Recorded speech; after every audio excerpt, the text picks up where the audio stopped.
Dear friends, this video will show you the standard management of an intumescent cataract till a certain turn of events change the complexion of the game, therefore reiterating the fact that it's never really over till it's actually over.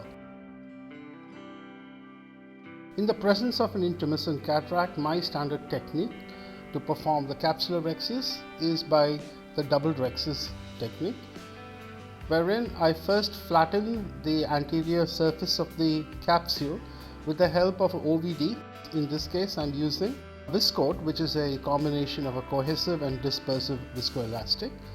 I make a small puncture in the center of the anterior capsule and then raise a small flap and try to create a small capsulorhexis, usually about 2 to 3 millimeters in size. Now once I create this small capsulorhexis, whose edges are extremely stable to extension, the next step is to decompress the intumescent cataract, and in this case I use a Simcoe cannula. Well, you can see that I rarely and seldom use the Simcoe cannula by the state of this particular instrument. However, it is an autoclaved instrument and it is pretty safe to use in the anterior chamber. So aspirate all the cortex, press down on the center of the lens to complete the decompression.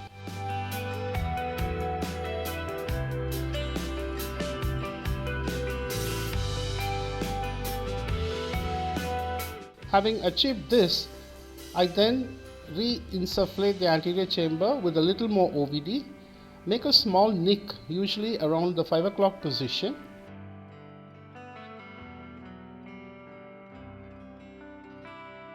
and then with the help of my Uttara forceps, I enlarge the capsulorhexis to the desired size, which is easy to control because we have successfully decompressed the intumescent cataract. In this particular case, I am able to create a capsulorhexis size of about 5.5 millimeters. So a little amount of hydrodissection is done to loosen up the cortex. The step is strictly not necessary in mature cataracts. And then the nucleus disassembly is carried out by the direct phaco chop technique. Although it was an intumescent cataract, I found that the lens was pretty chalky and quite soft, and it was very easy for me to crack it down and divide it into the fragments.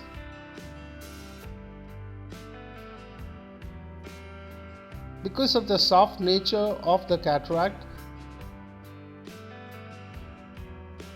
I do not break it down completely into the 4 quadrants or 4 fragments before emulsification, and I simply eat up the rest of the lens.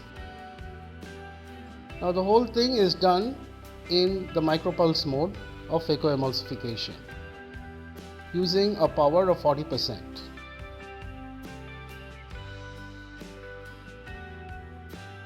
So far the procedure is going as planned. In no time at all I am able to complete the nucleus disassembly. There's just a little bit of stray cortex that is stuck onto the periphery of the posterior capsule, which I adequately address by a combination of irrigation aspiration and a posterior capsular polish.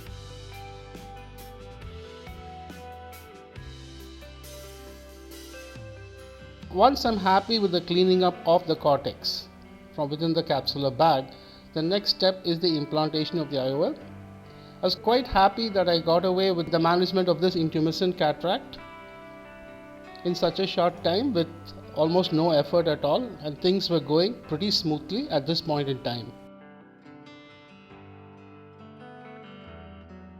There remained just one more step, and that is the implantation of the IOL, and then it's all done. But however, fate can take strange turns at times, and I find that while injecting the lens that the leading haptic is actually broken.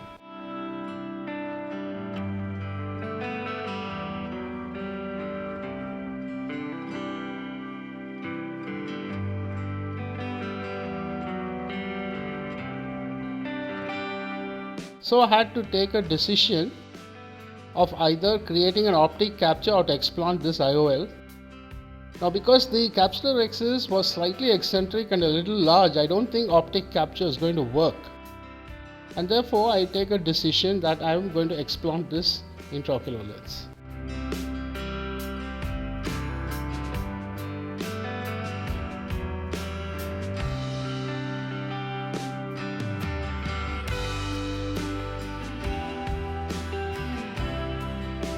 Again, using the OVD, I create space in the anterior chamber.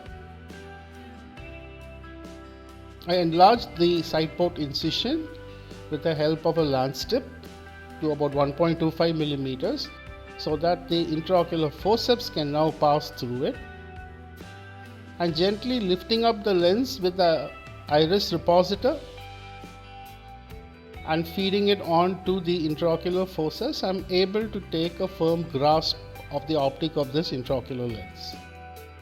This is a hydrophilic acrylic lens, and using an angled Varner scissors, I am able to cut it through. I am going to use the semi-section technique for IOL explantation in this case. So I cut the optic of the lens of the IOL to just beyond its midpoint. At this point, I extend the incision slightly.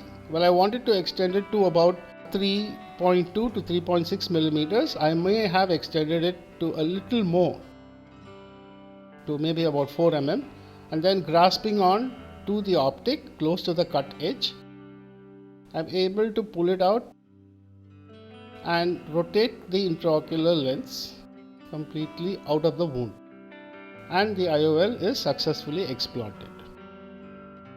So this is the semi-section technique. Now I take the pains to load the intraocular lens by myself. This is a preloaded intraocular lens.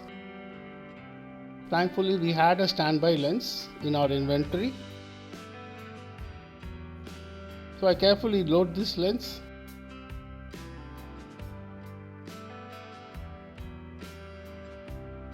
Make sure that everything is okay, and then complete the slightly delayed procedure by implanting the new lens into the capsular bag.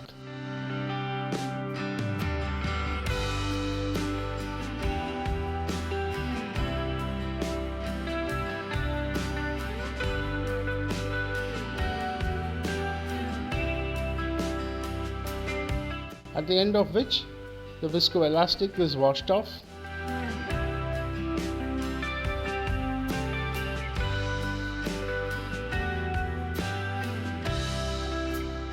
Of course, the wound is slightly larger, therefore I have to be careful while washing out the viscoelastic and preventing iris from prolapsing. The side port incision is then hydrated and wound closure is achieved.